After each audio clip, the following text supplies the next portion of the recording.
Bom dia, boa tarde, boa noite, good morning, good afternoon or good evening.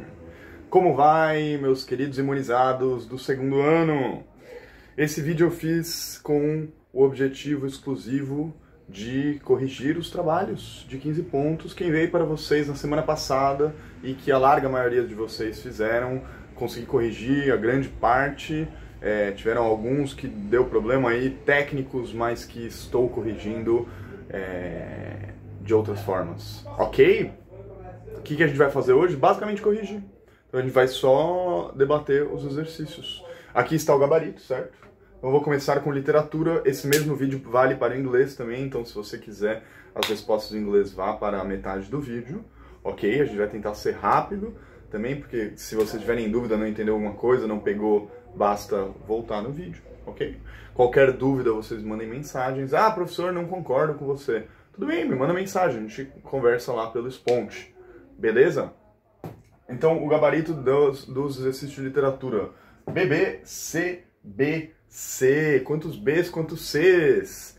É isso, acabou. Agora Tô brincando. Vamos para as questões, ok? Veja só, o de literatura, a maior parte de vocês foi bem. O de inglês também, em geral, o segundo ano foi bem. Acho que ninguém chegou a errar todas, a maioria acertou a maioria. Então vamos lá. A primeira questão, a respeito do romantismo no Brasil, pode-se afirmar que... Eu quero pegar afirmação por afirmação e ir mostrando como cada uma está errada, ok? A primeira dela diz assim: sua ação nacionalista deu origem às condições políticas que propiciaram a nossa independência. Não é verdade. Por quê? Porque não é que o romantismo fez uma ação e que daí a gente conseguiu a nossa independência, por causa do romantismo. Não é isso. A gente estudou como o romantismo é digamos assim, uma forma de pensar, uma forma de expressão estética que acompanhou a independência brasileira. Mas não é que os romantistas vieram e fizeram uma ação nacionalista e que criaram as condições para que ocorresse a independência. Não. Na verdade, se a gente for ver, inclusive Dom Pedro I, que virou imperador do Brasil, né? Que fez a declaração da independência, ele sequer era romântico. Os românticos, na verdade, se vocês se lembram muito bem, eles vieram depois da independência, no momento em que o Brasil estava tentando formar a sua identidade nacional, e os românticos, os poetas românticos, os escritores românticos contribuíram muito nesse sentido, mas não foi por causa deles que teve a independência. A independência foi em 1822. Primeiro poema considerado romântico, depois se convenciona dizer que nasceu ali mais ou menos na década de 30 do século XIX. Ok? Então essa estaria errada. A B, que é a correta. Coincidiu com o momento decisivo de definição da nacionalidade e colaborou para essa definição. Aí sim, ele coincidiu com o momento em que estava se definindo a nacionalidade brasileira. Então não é que ele deu origem, ele coincidiu.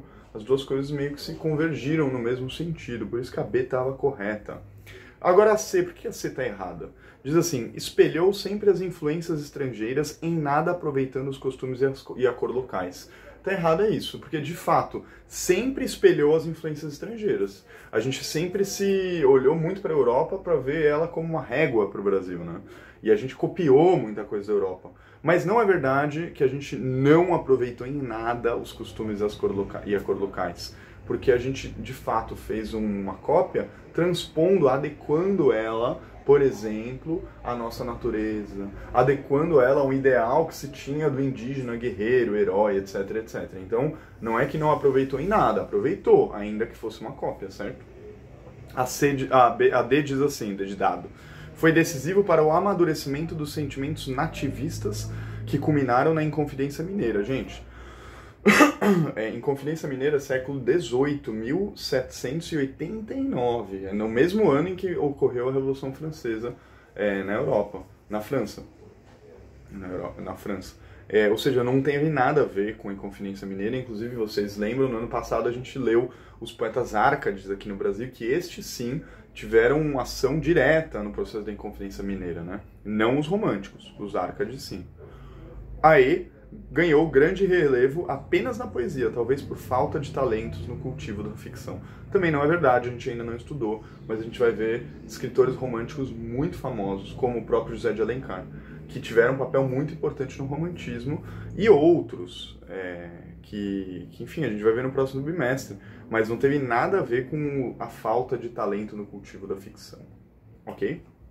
A 2, gente, a 2 é sobre aquele poema do Leito de Folhas Verdes que nós lemos na aula passada, na aula retrasada, aqui no YouTube, porque não teve ao vivo.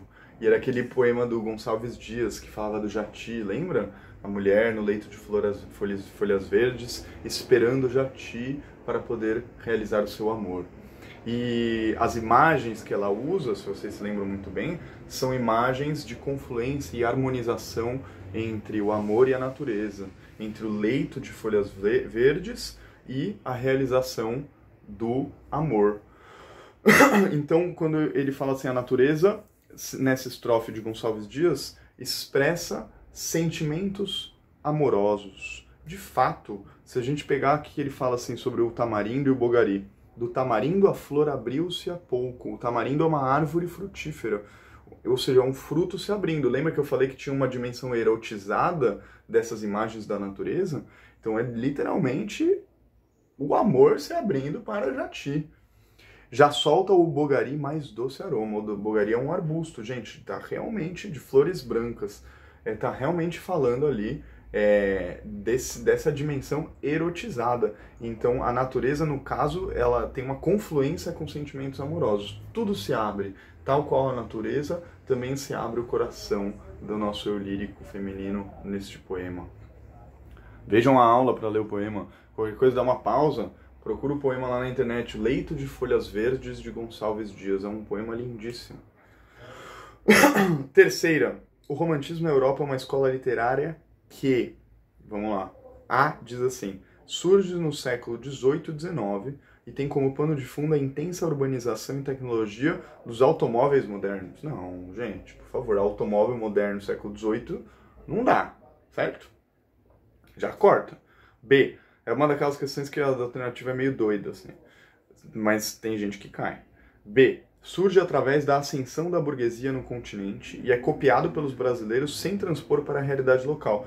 Você vê que é a mesma questão de antes? Ela surge com a ascensão da burguesia, o romantismo, na Europa. Só que não é correto dizer que é copiado sem transpor para a realidade local brasileira. Porque não é sem transpor em nada. A gente adequou os ideais burgueses europeus para a realidade brasileira. Ok. Então por isso está errado. A C diz assim, surge em oposição às escolas anteriores, em especial o classicismo, de fato, e compreende uma crítica à modernização própria da urbanização e do novo mundo que era criado após o fim das monarquias. De fato, a gente pode até precisar bem essa alternativa e dizer que não é só até o fim das monarquias, porque teve monarquia que continuou existindo durante todo o século XIX, durante todo o século XX e até os dias de hoje. Mas, de fato, é uma crítica à modernização própria da urbanização. As cidades elas estavam sendo criadas no século XIX e os poetas e os escritores olhavam para essa urbanização e não se identificavam com ela, tentando criar idealizações, válvulas de escape e apontando todos os problemas desse novo mundo que se abria, que não era lá tão belo assim. Ok? Por isso que a C é a correta. A D diz assim, se desenvolve na medida em que a vida nas cidades passa a ser entendida como algo muito melhor do que a vida no campo. Não. Mais uma vez, não é que existe uma oposição ferrenha entre o campo e a cidade, mas não existe em nenhuma expressão romântica a ideia de que a vida na cidade é 1000 vezes melhor do que a vida no campo. Não, a gente nunca viu isso, não tem essa ideia. Pelo contrário, tem muita valorização da natureza, enfim. Por último, a E diz assim, se firma como principal forma de expressão até os dias de hoje. É difícil afirmar uma coisa dessas. Não dá para dizer que os ideais românticos, da idealização, inclusive dos temas da morte, os temas macabros, meio satânicos, eles são fortes até os dias de hoje. Não tem como dizer. Eles podem ser fortes, mas não é a principal forma de expressão até os dias de hoje. Ok? Gente, a 4 é um poema do Álvares de Azevedo. ele quer saber qual que é o fundamento do lirismo desse poema, ok? Se vocês forem perceber, vocês vão ver que esse poema é um poema sobre a morte e sobre uma pessoa que se vai. Ele diz assim: já da morte, acompanha comigo, o pavor me cobre o rosto, nos lábios meus o alento desfalece, surda agonia o coração fenece e devora meu ser mortal desgostoso. Do leito embalde no macio encosto, tento o sono reter. Já esmorece o corpo exausto que o repouso esquece. Eis o estado em que a mágoa me tem posto. Ou seja, a mágoa, a tristeza, colocou ele nesse estado que é quase da morte. O adeus, o teu adeus, a minha saudade, ou seja, tem um ele ali, né? Tem um tu, quer dizer, tem um tu aí ao qual ele se direciona. E que ele diz: o teu adeus, a minha saudade, fazem que insano do viver me prive e tenha os olhos meus na escuridade. Ou seja, essa dor pela perda de alguém fez com que os olhos deles ficassem na escuridade. E ele fecha assim: dê-me a esperança com que o ser mantive. Volve ao amante os olhos por piedade, olhos por quem viveu, quem já não vive. Tadinho. Então ele está se colocando como algo morto dentro dele. Por isso que a alternativa B diz assim: a melancolia, esse é o fundamento do lirismo do poema. A melancolia que frustra a possibilidade de reação diante da perda. Ou seja, o que é frustrar a possibilidade de reação diante da perda? Frustrar qualquer tipo de ação que você pode ter diante da morte de alguém querido, de alguém conhecido, de um amigo, de um amor. Ele até fala assim: eis o estado em que a mágoa me tem posto, o corpo exausto que o repouso esquece. O corpo exausto, esmorecendo, tenta o sono reter e não consegue. Ele está deitado quase como se o corpo dele tivesse morto por dentro, tentando fazer alguma coisa e sendo totalmente frustrado nesse objetivo. Por isso que é uma melancolia, uma tristeza muito forte, né? Uma melancolia, uma grande tristeza, que frustra essa tentativa de reação dele diante da morte do próximo. Um poema muito forte. Todos os outros, veja só, eram decorrência de uma leitura um pouco assertiva do poema, um pouco acertada. Porque ele fala da irreversibilidade da morte na alternativa A. Em nenhum momento ele está falando sobre irreversibilidade da morte. Ele não fala sobre a dificuldade de não poder reviver alguém. Não está falando isso. A C diz assim: o descontrole das emoções provocado pela autopiedade. Teria que identificar onde que tem autopiedade. Não vejo nenhum momento ele falando de ser autopiedade, dele falando que pena de si mesmo, etc. Não tem um sentimento de pena de si mesmo. O D, alternativa D, o desejo de morrer como alívio para a desilusão amorosa. Gente, ele não tem desejo de morrer nenhum aqui. Ele está, na verdade, expressando uma tristeza profunda que é próxima à morte, mas não tem o desejo dessa tristeza, dessa morte. O que tem é a constatação dela.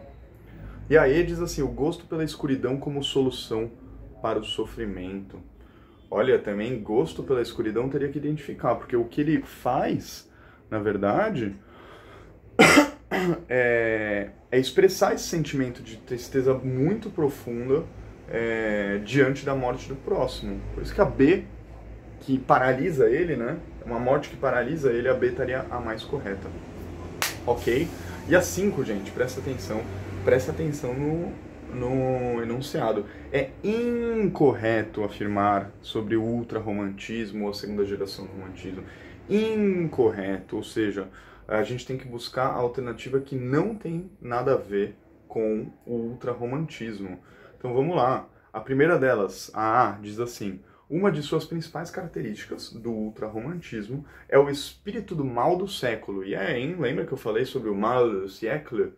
Uma onda de pessimismo doentio que se traduzia no apego a certos valores decadentes, como a bebida e o vício, na atração pela noite e pela morte. De fato, se eles são decadentes ou não, é outra discussão. Agora, tem um apego à questão da bebida, de se drogar, a atração pela noite, pela morte, as imagens da lua, a mulher pálida, as pessoas que vão se matar no mar, tem uma série de imagens nesse sentido que de fato fazem parte desse ultra-romantismo. A B diz assim: seus principais representantes foram os poetas Álvares de Azevedo, tá certo? Casimiro de Abreu, tá certo? A gente viu os dois. E Fagundes Varela, que infelizmente a gente não teve tempo de ver, mas é um poeta que também faz parte muito importante aí da segunda geração do romantismo.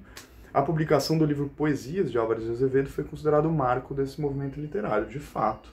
Os poemas do Álvares de Azevedo marcaram, digamos assim, um começo, um ponto auge, pode ser também, de qualquer forma, o marco do que a gente chamou depois de ultrarromantismo, que se convencionou chamar, né?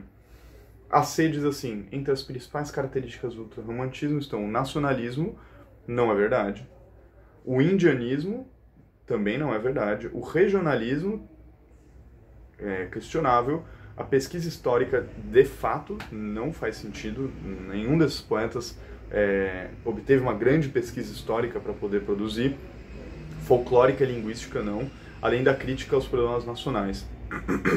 De fato, não. Isso tudo poderia ser dito sobre o José de Alencar, por exemplo, que fez pesquisa histórica, folclórica e linguística, é bastante nacionalista, trabalhou muito com o tema do indianismo, mas certamente sobre o ultrarromantismo, não. E a última, também conhecido como segunda geração do romantismo, o ultrarromantismo apresenta características como egocentrismo exacerbado, pessimismo, satanismo e atração pela morte. É a mesma coisa da primeira. De fato, todas as características que são apresentadas, o egocentrismo exacerbado no Álvares de Azevedo é absurdo. Parece que o mundo só existe ele, os sentimentos dele, as tristezas dele, as melancolias dele, o desejo de morte dele. Ou seja, é uma volta para si, um recolhimento no eu interior muito forte que dá um tom um pouco dessa segunda fase do ultrarromantismo. Vocês viram que eu fui bem rápido, né? Mas tentei responder, não vou ficar repetindo aqui, porque é isso, o vídeo permite você ficar dando voltas. Então não tive grandes pausas, em geral demoraria um período inteiro para poder falar sobre cada uma dessas coisas, né? Ok? Dito tudo isso, vamos para a correção dos trabalhos de 15 pontos de inglês. Esse eu acho que foi até fácil demais, hein, para vocês. A maior parte de vocês acertou a maioria, se não todas, quase todas, né? Vamos lá, basicamente modal verbs, certo? A primeira delas, então, que é a alternativa C, a correta. Eu vou ler a frase, vou escrever as palavras no quadro quando precisar. Last weekend, someone stole my brother's motorbike. He rang the police at once. However, they couldn't find the thief. Em primeiro lugar, last weekend, semana passada, someone stole. Stole é o passado de steal, que significa roubar. Então é o verbo irregular, o passado é roubou. Alguém, né, roubou a moto do meu irmão, my brother's motorbike. He rang the police at once. Gente, rang é o passado de ring. Opa. Que significa ligar. To ring someone, he rang at the police. Ele ligou para a polícia na hora, at once. É uma expressão muito comum, até meio difícil de falar, at once, at once. Significa na hora, de imediato. However, aqui está a chave da questão. Quando ele fecha essa frase e começa a outra com however, significa no entanto. Então ele vai falar de uma coisa que infelizmente não ocorreu, se opondo ao que tinha escrito antes. Ou seja, alguém roubou a bike do meu irmão. Ele ligou para a polícia na hora. No entanto, o que se pressupõe que alguma coisa de errado ocorreu, certo? Então não pode ser a A, não pode ser a B. Porque a A nem faz sentido. They can arrest the thief. Eles podem. A B diz, they could find it in a forest. Se não tivesse o however, até faria sentido. Mas como tem o however, no entanto, não é eles conseguiram encontrá-la numa floresta. Não faz sentido. Por isso que a C faz sentido. They couldn't find the thief. Eles não conseguiram encontrar. Não conseguiram. They couldn't. Could not. Ou seja, não conseguiram. Lembra que o could é o conseguir do passado, o can no passado? Eles não conseguiram encontrar o the thief. O que é thief? É ladrão. The thief é aquele TH com a língua debaixo do dente, certo? They couldn't find the thief. E a D nem faz sentido. They couldn't connect to the internet. Primeiro porque rang, inclusive, dá a ideia de você ligar por fio. Enfim, não faria nenhum sentido essa alternativa, por isso que a correta é a C. Ok? Vamos para a questão número 2. Questão número 2 diz assim: When I was younger, I played the guitar, but I am good at it today. Ok. Quando eu era jovem, alguma coisa, tocara o violão. But, a mesma coisa com relação à alternativa anterior. Quando eu coloco but, pressupõe-se que vai falar algo oposto ou contrário ao que se falou depois, ao que se falou antes. Então ele fala assim, but I'm good at it today. Eu sou bom no quê? Em tocar o violão hoje. Então pressupõe-se que antes, quando ele era younger, o que é younger? É mais novo. Lembra que o ER é mais, young, adjetivo, mais novo, eu não podia, certo? Por isso que a alternativa D de dado diz assim, couldn't. É a mesma coisa da 1. São questões muito semelhantes. When I was younger, I couldn't play the guitar, but I am good at it today. Sempre bom falar em voz alta essas alternativas para vocês poderem demonstrar a beleza das suas palavras e da sua voz falando inglês. Repitam comigo. When I was younger, I couldn't play the guitar, but I am good at it today. Esse at it vai bem rápido. At it today, at it today. Junta tudo, né? At it today. Ok? Essa é a mesma da primeira, mais simples. A 3 diz assim. They, the music, but they couldn't find where it was coming from. Mesma coisa, quando começa com o but, é uma conjunção adversativa, mas aonde pressupõe que o que vem depois está se contradizendo ao que vem antes. Então, they couldn't find where it was coming from. Eles não conseguiram encontrar, to find, da onde estava vindo o som, pressupõe então que eles conseguiam fazer alguma coisa antes. O que eles conseguiam? They could hear the music. They could listen to the music. They could hear the music, but they couldn't find where it was coming from. Por isso que a alternativa correta é a A de albatroz. Ok? A 4 diz assim: His father asked something, but his voice was so low. Low é baixo. So I... Esse so, mesma coisa. Portanto,